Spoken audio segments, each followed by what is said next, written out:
Álvares de Azevedo, Noite na Taverna. Parte 2. Sou Fieri. Sabeis-lo, Roma é a cidade do fanatismo e da perdição. Na alcova do sacerdote dorme a gosto a Amásia. No leito da vendida se pendura o crucifixo lívido. É um requintar de gozo blasfemo que mescla o sacrilégio à convulsão do amor, o beijo lascivo à embriaguez da crença. Era em Roma, uma noite a lua ia bela como vai ela no verão por aquele céu morno. O fresco das águas se exalava com o suspiro do leite do Tibre. A noite ia bela. Eu passeava sós pela ponte de... As luzes se apagaram, uma por uma nos palácios. As ruas se faziam ermas, e a lua de sonolenta se escondia no leito de nuvens. Uma sombra de mulher apareceu numa janela solitária e escura. Era uma forma branca. A face daquela mulher era como a de uma estátua pálida à lua. Pelas faces dela, como gotas de uma taça caída, rolavam fios de lágrimas. Eu me encostei à aresta de um palácio. A visão desapareceu no escuro da janela. E daí um canto se derramava. Não era só uma voz melodiosa. Havia naquele cantar um como choro de frenesi, um como gemer de insânia. Aquela voz era sombria como a do vento à noite nos cemitérios cantando a nênia das flores murchas da morte. Depois o canto calou-se. Aquela voz era sombria como a do vento à noite nos cemitérios, cantando a nênia das flores murchas da morte. Depois o canto calou-se. A mulher apareceu na porta. Parecia espreitar se havia alguém nas ruas. Não viu a ninguém. Saiu. Eu seguia. A noite ia cada vez mais alta. A lua sumira-se no céu e a chuva caía às gotas pesadas. Apenas eu sentia nas faces caírem-me grossas lágrimas de água, como sobre um túmulo prantos de órfão. Andamos longo tempo pelo labirinto das ruas. Enfim ela parou. Estávamos num campo.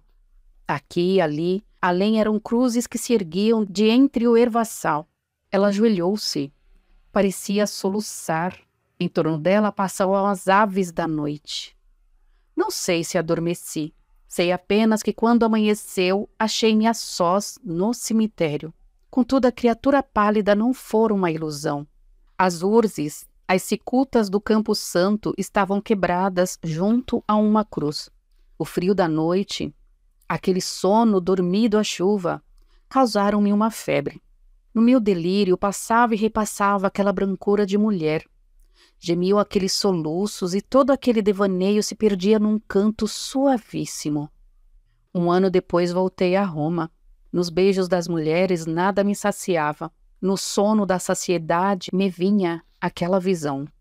Uma noite, e após uma orgia, eu deixara dormida no leito dela a Condessa Bárbara.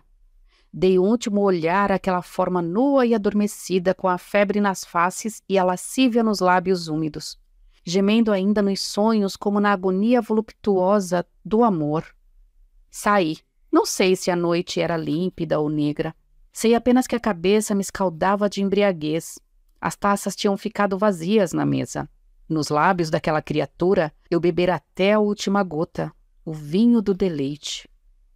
Quando dei acordo de mim, estava num lugar escuro. As estrelas passavam seus raios brancos entre as vidraças de um templo. As luzes de 4 círios batiam num caixão entreaberto. Abriu. Era o de uma moça. Aquele branco da mortalha, as grinaldas da morte na fronte dela, naquela tez lívida e embaçada. O vidrento dos olhos mal apertados. Era uma defunta. E aqueles traços todos me lembraram uma ideia perdida. Era o anjo do cemitério? Cerrei as portas da igreja, que ignoro porque eu achara abertas. Tomei o cadáver nos meus braços para fora do caixão. Pesava como chumbo.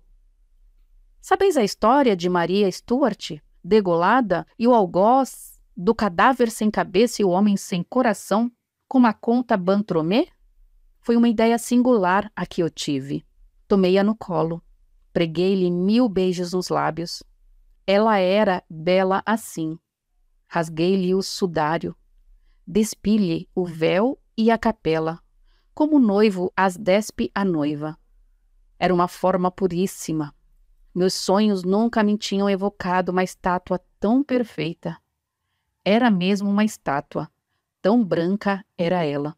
A luz dos tocheiros dava-lhe aquela palidez de âmbar que lustra os mármores antigos. O gozo foi fervoroso. Cevei em perdição aquela vigília. A madrugada passava já frouxa nas janelas. Aquele calor de meu peito, a febre de meus lábios, a convulsão de meu amor. A donzela pálida parecia reanimar-se. Súbito abriu os olhos empanados. Luz sombria alumiou-os como a de uma estrela entre névoa. Apertou-me em seus braços. Um suspiro ondeou-lhe nos beiços azulados. Não era já a morte. Era um desmaio. No aperto daquele abraço havia, contudo, alguma coisa de horrível. O leito de Lágia, onde eu passara uma hora de embriaguez, me resfriava. Pude a custo soltar-me daquele aperto do peito dela. Nesse instante ela acordou. Nunca ouvistes falar da catalepsia? É um pesadelo horrível, aquele que gira ao acordado, que emparedam num sepulcro. Sonho gelado, em que sentem-se os membros tolhidos e as faces banhadas de lágrimas alheias, sem poder revelar a vida. A moça revivia a pouco e pouco. Ao acordar, desmaiara.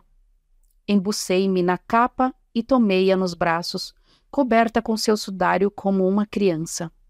Ao aproximar-me da porta, topei num corpo. Abaixei-me. Olhei. Era algum coveiro do cemitério da igreja que aí dormira de ébrio, esquecido de fechar a porta. Saí. Ao passar a praça, encontrei uma patrulha. — Que levas aí? A noite era muito alta. Talvez me crescem um ladrão. É minha mulher que vai desmaiada. Uma mulher? Mas essa roupa branca e longa? Serás acaso roubador de cadáveres? Um guarda aproximou-se. Tocou-lhe a fronte. Era fria. É uma defunta. Cheguei meus lábios aos dela. Senti um bafejo morno. Era a vida ainda. Vede, disse eu.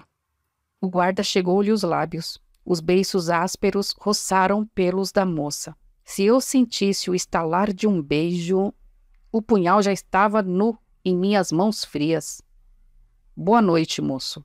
Pode seguir, disse ele. Caminhei. Estava cansado. Custava carregar o meu fardo. E eu sentia que a moça ia despertar. Temeroso de que ouvissem-na gritar e acudissem, corri com mais esforço. Quando eu passei a porta, ela acordou. O primeiro som que lhe saiu da boca foi um grito de medo. Mal eu fechara a porta, bateram nela. Era um bando de libertinos, meus companheiros que voltavam da orgia. Reclamaram que abrisse. Fechei a moça no meu quarto e abri. Meia hora depois, eu os deixava na sala bebendo ainda. A turvação da embriaguez fez que não notassem minha ausência. Quando entrei no quarto da moça, vi-a erguida. Ria de um rir convulso como a insânia, e o frio como a folha de uma espada. Trespassava de dor o ouvi-la. 2 dias e 2 noites levou ela de febre assim. Não houve como sanar-lhe aquele delírio, nem o rir do frenesi. Morreu depois de 2 noites e 2 dias de delírio. À noite saí. Fui ter com um estatuário que trabalhava perfeitamente em cera e paguei-lhe uma estátua dessa virgem. Quando o escultor saiu, levantei os tijolos de mármore do meu quarto e, com as mãos, cavei aí um túmulo. Tomei-a então pela última vez nos braços. Apertei-a ao meu peito muda e fria. Beijei-a e cobri-a, adormecida do sono eterno, com o lençol de seu leito. Fechei-a no seu túmulo e estendi meu leito sobre ele. 1 ano, noite a noite, dormi sobre as lajes que a cobriam. Um dia o estatuário me trouxe a sua obra. Paguei-lhe e paguei o segredo. Não te lembras, Bertrand, de uma forma branca de mulher que entreviste pelo véu do meu cortinado? Não te lembras que eu te respondi que era uma virgem que dormia? E quem era essa mulher, Solfiere? Quem era? Seu nome? Quem se importa com uma palavra quando sente que o vinho lhe queima assaz os lábios? Quem pergunta o nome da prostituta com quem dormia e que sentiu morrer a seus beijos, quando nem há dele mister por escrever-lhe a lousa? Solfiere encheu uma taça e bebeu-a. Ia erguer-se da mesa quando um dos convivas tomou-o pelo braço. Solfiere, não é um conto isso tudo? Pelo inferno que não! Por meu pai que era conde e bandido, por minha mãe que era bela messalina das ruas, pela perdição que não! Desde que eu próprio calquei aquela mulher com meus pés na sua cova de terra, eu vô-lo juro, guardei-lhe como amuleto a capela de defunta. Eis-la! Abriu a camisa e viram-lhe ao pescoço uma grinalda de flores mirradas. Vede-la, murcha e seca como o crânio dela,